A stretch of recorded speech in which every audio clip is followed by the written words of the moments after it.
tous, merci de regarder cette vidéo dans laquelle on va s'intéresser à l'angle d'approche particulier scientifique qu'on a choisi d'endosser chez Skilder. La première chose qu'il est important de rappeler, c'est tout l'aspect transdisciplinaire quand on parle des soft skills et qu'on souhaite les étudier.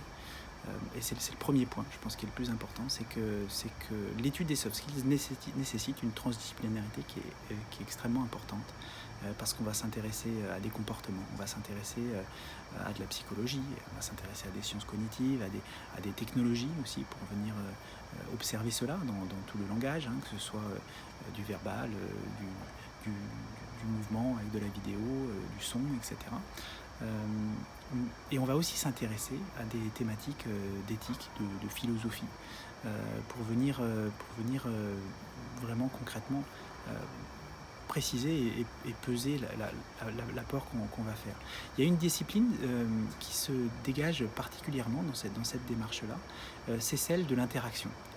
Les scientifiques qui s'appellent des interactionnistes, et ils ont comme mission de venir décrire l'interaction humaine par une observation qui va être neutre. Voilà. Et c'est vraiment cette neutralité qui va nous intéresser dans toute sa multimodalité, qui va être la parole, le paraverbal, le non-verbal, et qui vont s'attacher à venir décrire, décortiquer les comportements pour venir être en mesure de les observer en situation. Et on travaille en particulier avec le laboratoire ICAR, qui est spécialisé en interaction sur l'ENS de Lyon, laboratoire du CNRS, et du laboratoire d'excellence ASLAN, voilà, sur ces dynamiques d'interaction et de complexité, de multimodalité du langage. Et notre choix, c'est de se baser sur une neutralité et de se séparer de l'interprétation. L'interprétation, c'est vraiment quelque chose qu'on va venir construire.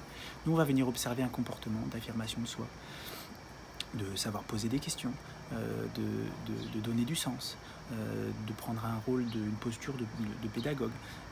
Et une fois qu'on a observer cela, on va vraiment construire le sens et l'interprétation avec le client qui nous dira moi je veux effectivement quelqu'un qui ait une forte affirmation de soi.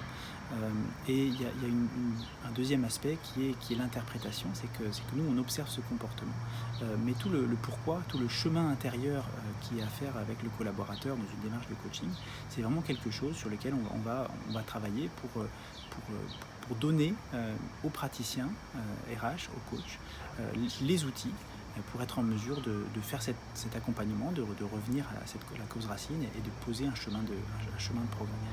Merci d'avoir écouté cette vidéo.